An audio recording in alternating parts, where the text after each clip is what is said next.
Hello बच्चों, आप सभी का स्वागत है सूर्या सक्सेस एकेडमी के शानदार यूट्यूब चैनल पर। आज हम आपके लिए लेकर आए हैं समाज की पहली क्लास, जो कि क्लास 8वीं से 12वीं तक के बच्चों के लिए बहुत उपयोगी है।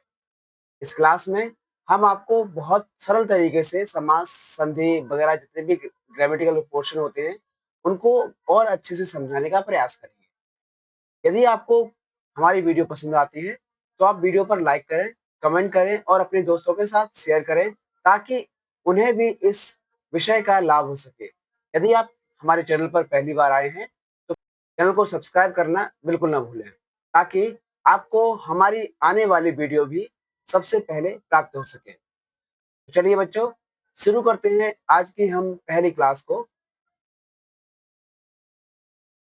आज की क्लास में हमारा पहला प्रश्न है, समास किसे कहते हैं, समझाइए। उत्तर है बच्चों, दो या दो से अधिक शब्दों के मिलने पर जो नया शब्द बनता है और उनके बीच की विभक्तियां लुप्त यानी गायब हो जाती हैं, उन्हें हम समास कहते हैं। मतलब क्या है? मतलब सिर्फ इतना सा है कि जब दो अलग अलग शब्दों को हम एक साथ जोड़ते हैं और उनके बीच में उपयुक्त होने वाली विभक्तियों को हम हटा देते हैं, यानी लुप्त कर देते हैं, गायब कर देते हैं, तब वह जो नया शब्द मिलकर बनता है, उस पद को, उस शब्द को हम समास कहते हैं। बच्चों, जब हम समास को इस तरीके से जोड़ते हैं, अर्थात दो शब्दों को, दो पदों को, अलग अलग पदों को जब एक साथ जोड़ते हैं, तो उस प्रक्रिया को हम सामासिक पद कहते हैं। बच्चों, सामासिक पद में कितने तत्व होते हैं, कितने चीजें होती हैं महत्वपूर्ण, यानी कि समास विग्रह को करने के लिए या समास विग्रह से समस्त पद बनाने के लिए कितने कितने तत्व उपयोगी होते हैं, उनके बारे में एक बार पढ़ लेते हैं। बच्चों, तत्व अथवा अवयव दोनों एक ही बात होती है, अलग अलग नहीं होते। चलिए पहले पद देख लेते हैं। पहला पद है बच्चों समस्त पद, यानी कि पूरा एक पद। जैसे हमने लिखा पीताम्बर या हमने लिखा पंचवटी, तो ये क्या है? ये शब्द है समस्त पद। इसमें दो पद होते हैं। पहले पद को हम पूर्व पद कहते हैं और दूसरे पद को हम उत्तर पद कहते हैं। जैसे पंचवटी अगर लिखा हुआ है तो पंचवटी में से पंच हमारा पूर्व पद है और वटी हमारा उत्तर पद है। जब हम इन दोनों को विभक्तियों के साथ प्रयोग करके अलग अलग करेंगे तो उस प्रक्रिया को हम समास विग्रह कहेंगे। चलिए और इसके लिए विस्तार से जान लेते हैं। तो अगले प्रश्न में हम अगले टॉपिक में पढ़ने वाले हैं, समस्त पद क्या होता है बच्चों? तो समस्त पद समास विग्रह को जोड़कर बनाया नया शब्द समस्त पद कहलाता है। कहने का मतलब क्या है? यदि हम किसी शब्द को जो अलग अलग दिखाई दे रहे होते हैं, उनको एक साथ जोड़ देते हैं, तो उस प्रक्रिया को हम समस्त पद कहते हैं। अगला है बच्चों, समस्त पद का पूर्व पद यानी पहला पद पूर्व पद कहलाता है। समस्त पद का पहला पद पूर्व पद कहलाता है या प्रथम पद कहलाता है। समस्त पद का दूसरा पद उत्तर पद या द्वितीय पद कहलाता है। मतलब बच्चों, अगर हमारे पास कोई एग्जाम्पल है, उदाहरण है, उसमें दो पद होते हैं, तो पहले पद को यानी पहले शब्द को हम पूर्व पद कहते हैं और दूसरे शब्द को हम उत्तर पद कहते हैं।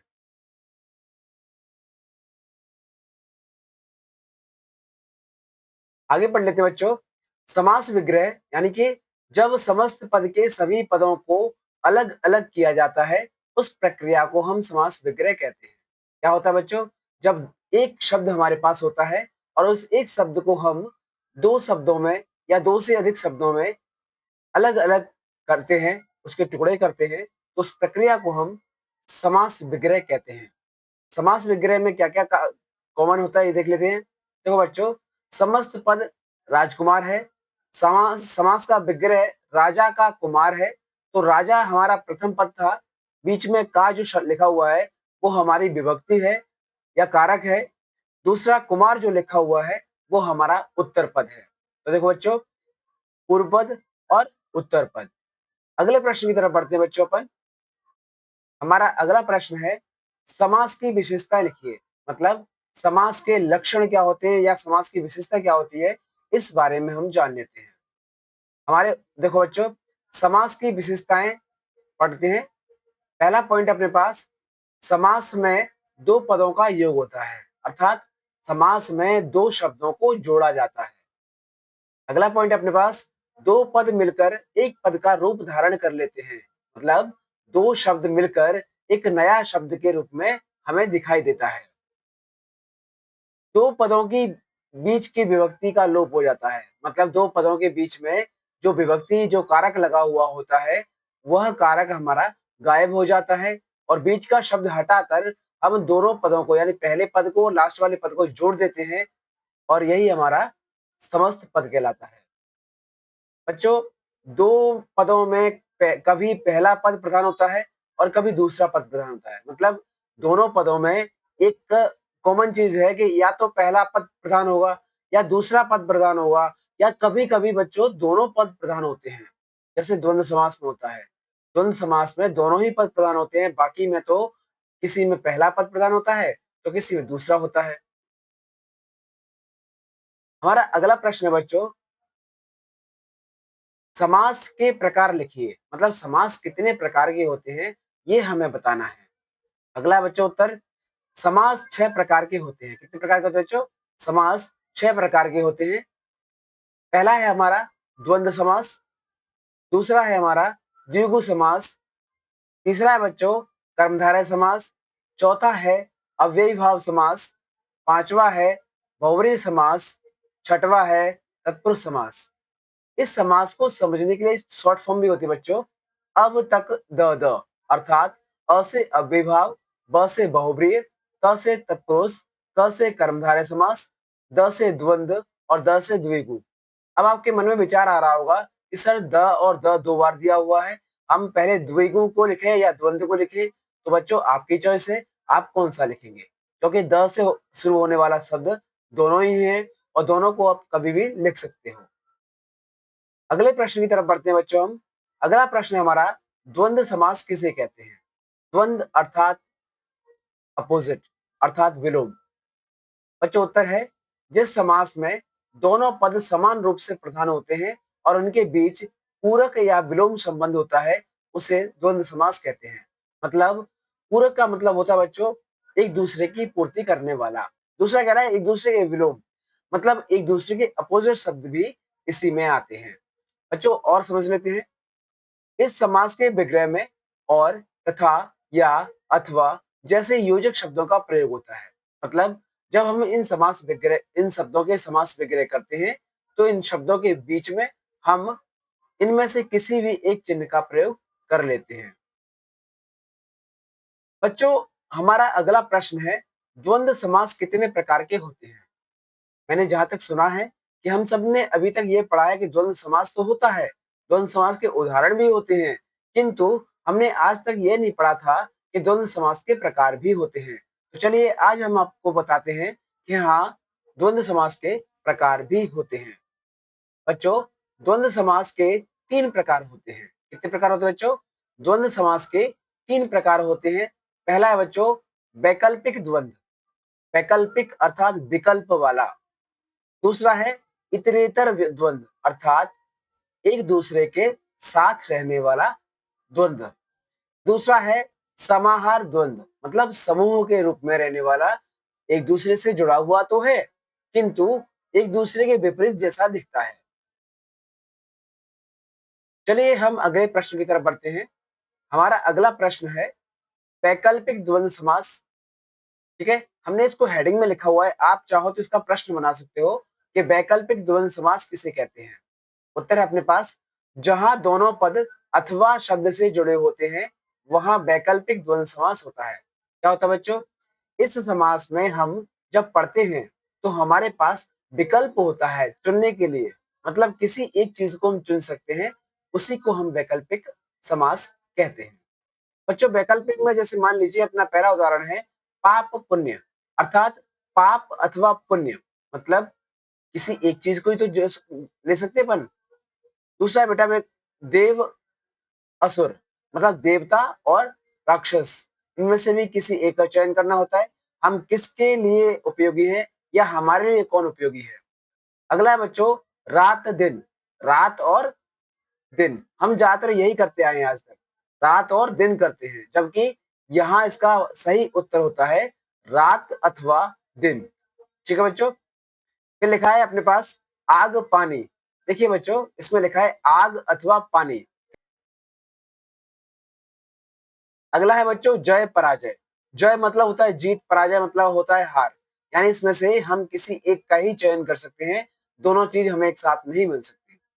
अगला है बेटा दिवा रात्रि। दिवा रात्रि का मतलब होता है दिवस और रात्रि, मतलब दिन और रात ही कहलाते हैं। अगला है बच्चों कर्तव्य अकर्तव्य, मतलब कर्तव्य और अकर्तव्य। काम को पूरा करना भी है या नहीं करना है, ये आपकी चॉइस पर निर्भर करता है। चलिए बच्चों, अगले प्रश्न की तरफ बढ़ते हैं।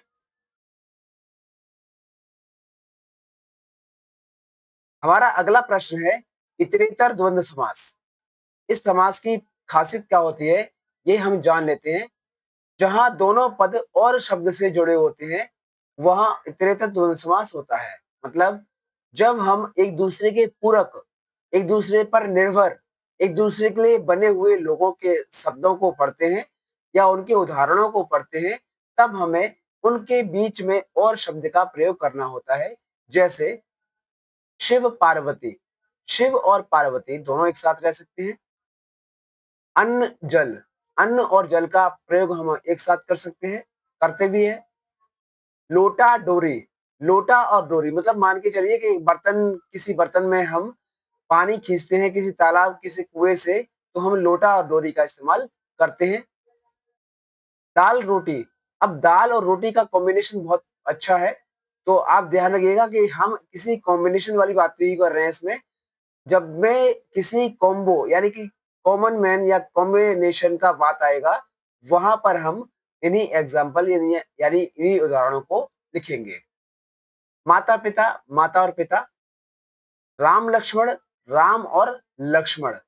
राम के बारे में देखो, आपको मन में आ रहा होगा विचार कि सर राम और लक्ष्मण तो दोनों पुरुष थे, इन दोनों में अपोजिट कहाँ हुआ, तो ये राम लक्ष्मण इसमें क्यों आया है। हम आपको बता देते हैं कि राम और लक्ष्मण इसलिए आया है क्योंकि राम विनम्र स्वभाव के व्यक्ति थे और लक्ष्मण क्रोधी स्वभाव के व्यक्ति थे। तो यहाँ पर पुरुष और महिला नहीं देखा गया है, दोनों का स्वभाव कैसा है केवल यह देखा गया है। अगले प्रश्न की तरफ बढ़ते हैं बच्चों हम। हमारा अगला प्रश्न है समाहार द्वंद्व समास। मतलब समाहार द्वंद्व समास क्या होता है, तो देखिए जहां दोनों पदों से उनके जैसे सभी पदों का बोध होता है, वहां समाहार द्वंद्व समास होता है। एक से जुड़ा हुआ दूसरा, जैसे बच्चों रुपया और पैसा। रुपया पैसा यानी पैसा होगा तभी रुपया होगा, और रुपया होगा तो हमारे पास पैसा भी होगा। लेने और देन, मतलब लेन देन, गलत लिख गया है, लेन देन होता है। तो लेन देन में क्या करते हैं बच्चों, लेना और देना। फिर है भूल चूक, अर्थात भूल या गलती। जन्म मरण, जन्म और मरण। हाथ पांव, हाथ और पांव। घास फूस, घास और फूस जो होता है, इसको हम छप्पर बनाने के लिए इस्तेमाल करते हैं। थोड़ा बहुत, थोड़ा या बहुत, या तो कम ले सकते हैं हम या ज्यादा ले सकते हैं। बच्चों, इसी के साथ हमारी आज की कक्षा समाप्त होती है। हम कल फिर से मिलेंगे आपको नई कक्षा में, और उसके लिए आप अपने निर्धारित समय पर उपस्थित होकर हमारे आने वाली क्लास को सफल बनाने में हमारी हेल्प करें।